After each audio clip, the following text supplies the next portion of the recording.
Hey everyone, welcome back to another episode of Reading Rainbows, where we're reading Inkheart by Cornelia Funke. And today's chapter is chapter 38, A Quiet Voice. She liked his tears so much that she put out her beautiful finger and let them run over it. Her voice was so low that at first he could not make out what she said. Then he made it out. She was saying that she thought she could get well again if children believed in fairies. J.M. Barrie, Peter Pan. Meggie did try her plan. As soon as it was dark, she hammered on the door with her fist. Finoglio woke up with a start, but before he could stop her, Meggie had called to the guard outside the door that she had to go to the toilet. The man who had relieved Flatnose was a short-legged fellow with jug ears, who was amusing himself by swatting moths with a rolled-up newspaper. Over a dozen insects were already smeared on the white wall when he let Meggie out into the corridor. "I need to go too," cried Finoglio, perhaps intending to dissuade Meggie from carrying out her plan, but the guard closed the door in his face. "One at a time," he grunted at the old man, "and if you can't wait, you'll just have to pee out of the window." At first I was going to say I hope no one's walking by if he does that, but then I thought, well, this is Capricorn's village, so yeah, let someone walk by. That would be an amusing sight. Disgusting, but Taking his newspaper with him as he escorted Meggie to the lavatory, he killed 3 more moths and a butterfly that was fluttering helplessly from wall to bare wall. Finally, he pushed the door open, the last door before the staircase to the ground floor. Just a few more steps, thought Meggie. I'm sure I can run downstairs faster than he can. "Please, Meggie, you must forget about running away," Finoglio had kept whispering in her ear. "You'll get lost. There's nothing outside but wild country for miles. Your father would be furious if he knew what you were planning." Oh no, he wouldn't, Meggie had thought. But when she was in the little room, which contained nothing but a sink and a bucket, her courage almost failed her. It was so dark outside, so terribly dark. And it was still a long way to the door of Capricorn's house. First of all, a sink and a bucket. I mean, at least there's a sink to wash your hands, but yeah, still. Ugh. I'd be having second thoughts of anything if I asked to go to the bathroom and was presented with a bucket. "I must try," she whispered to herself before she opened the door. I must! The guard caught up with her on the 5th stair. He carried her back over his shoulder like a sack of potatoes. "And next time I'll take you to the boss," he said before pushing her back into the room. "He'll think up a good punishment for you." She cried for almost half an hour, while Finoglio sat beside her staring unhappily into space. "It's all right," he kept murmuring, but nothing was all right, nothing at all. "We don't even have a light in here," she finally sobbed, "and they've taken my books away."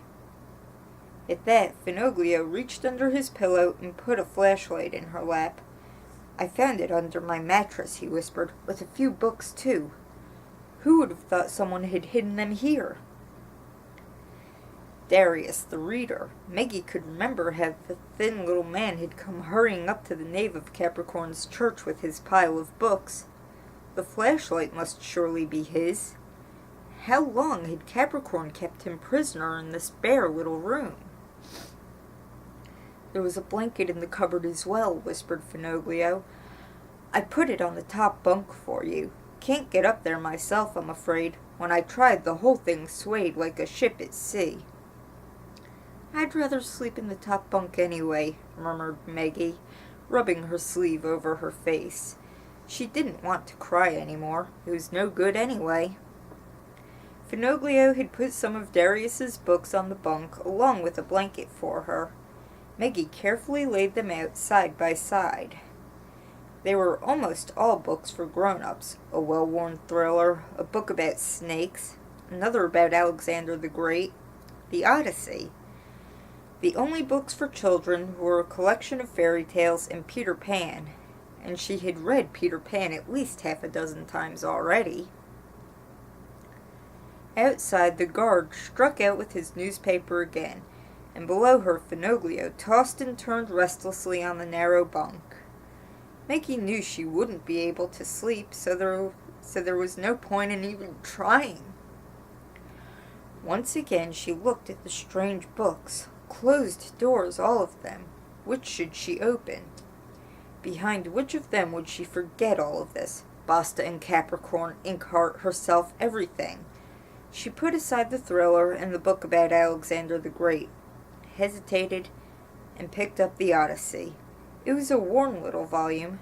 Darius must have liked it very much. He had even underlined some passages, one of them so hard that his pencil had almost gone through the paper. But hard as he tried, he could not save his friends. Undecidedly, Maggie leafed through the worn pages, then closed the book and put it down.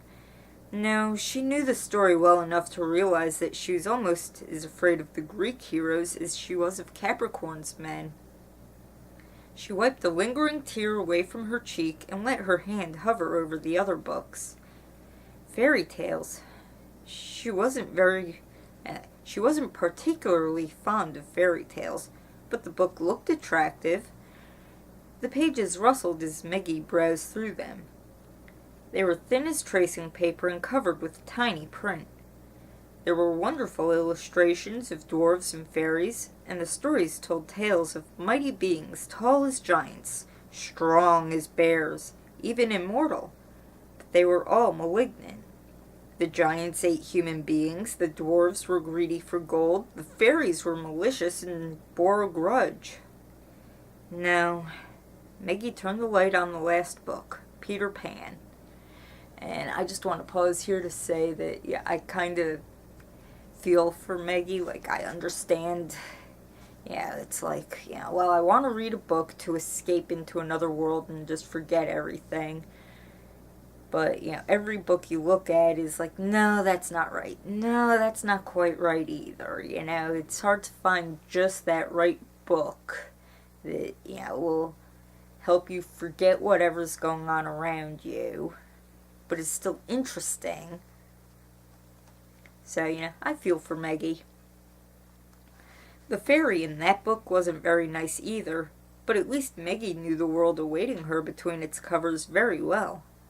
Perhaps it was just the thing for such a dark night. An owl screeched outside, but otherwise all was still in Capricorn's village. Finoglio murmured something in his sleep and began to snore. Maggie snuggled down under the scratchy blanket, took Mo's sweater out of her backpack, and put it under her head. "Please," she whispered as she opened the book, "please get me out of here just for an hour or so. Please take me far, far away." Outside, the guard muttered something to himself. He was probably bored to death. The floorboards creaked under his tread as he paced up and down outside the locked door. "Take me away from here," whispered Maggie. "Please take me away from here." She let her finger run along the lines, over the rough, sandy paper, while her eyes followed the letters to another, colder place, and another time, to a house without locked doors and black-jacketed thugs. A moment after the fairy's entrance, the window was blown open, whispered Maggie, hearing the sound of the window creaking as it opened. Blown open by the breathing of the little stars, and Peter dropped in. He had carried Tinkerbell part of the way, and his hand was still messy with the fairy dust. "Fairies," thought Maggie. "I can see why Dustfinger misses the fairies. No, that was not allowed. She mustn't think of Dustfinger, only Tinkerbell and Peter Pan." And Wendy, lying in her bed, knowing nothing yet of the strange boy who had flown into her room, dressed in leaves and cobwebs. "Tinkerbell," he called softly, after making sure that the children were asleep. "Tink, where are you?" She was in a jug for the moment, and liking it extremely. She'd never been in a jug before. "Tinkerbell." Maggie whispered the name twice. She had always liked the sound of it. You clicked your tongue against your teeth, and then there was the soft B sound slipping out of your lips like a kiss. "Oh, do come out of that jug and tell me, do you know where they put my shadow?" The loveliest tinkle is of golden bells answered him. It is the fairy language.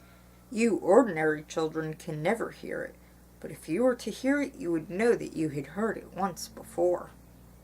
If I could fly like Tinkerbell, thought Maggie, I could simply climb out on the windowsill and fly away. I wouldn't have to worry about the snakes, and I'd find Mo before he gets here. He must have lost the way. Yes, that must be it. But suppose something had happened to him. Maggie shook her head as if to drive away the bad thoughts that had wormed their way in yet again. Tink said that the shadow was in the big box, she whispered. She meant the chest of drawers, and Peter jumped at the drawers, scattering their contents to the ground with both hands. Maggie stopped. There was something bright in the room. She switched the flashlight off, but the light was still there, 1,000 times brighter than the night lights, and when it came to rest for a second, whispered Maggie, you saw it was a... She did not speak the word aloud. She just followed the light with her eyes as it flew around the room, very fast, faster than a glowworm and much larger. Finoglio! She couldn't hear any sounds from the guard outside the door. Perhaps he'd gone to sleep. Maggie leaned over the side of the bunk until she could touch Finoglio's shoulder. Finoglio, look! She shook him until he finally opened his eyes. Suppose the little creature flew out of the window. Maggie slid down from the top bunk and shut the window so quickly that she almost caught one of the shimmering wings in it. The fairy, alarmed, whirred away.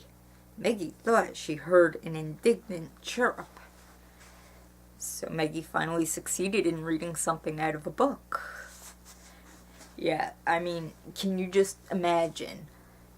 Yeah, sitting there reading, quietly whispering the words out loud to yourself as you read.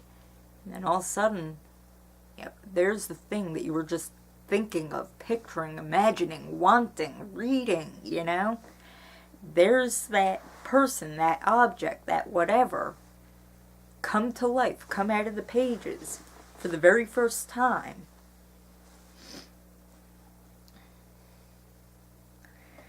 Finoglio stared at the shining little creature, his eyes heavy with sleep. What is it? He asked hoarsely. A mutated glowworm? Maggie went back to the bed without taking her eyes off the fairy, who was darting faster and faster around the little room like a lost butterfly, up to the ceiling, back to the door, over to the window again. She kept returning to the window. Maggie put the book on Finoglio's lap. Peter Pan. He looked at the book, then at the fairy, then at the book again. I didn't mean to do it, whispered Maggie. Really, I didn't. The fairy kept colliding with the window again and again. No!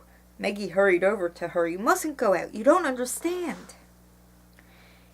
It was a fairy, no longer than your hand, but still growing. It was a girl called Tinkerbell, exquisitely gowned in a skeleton leaf.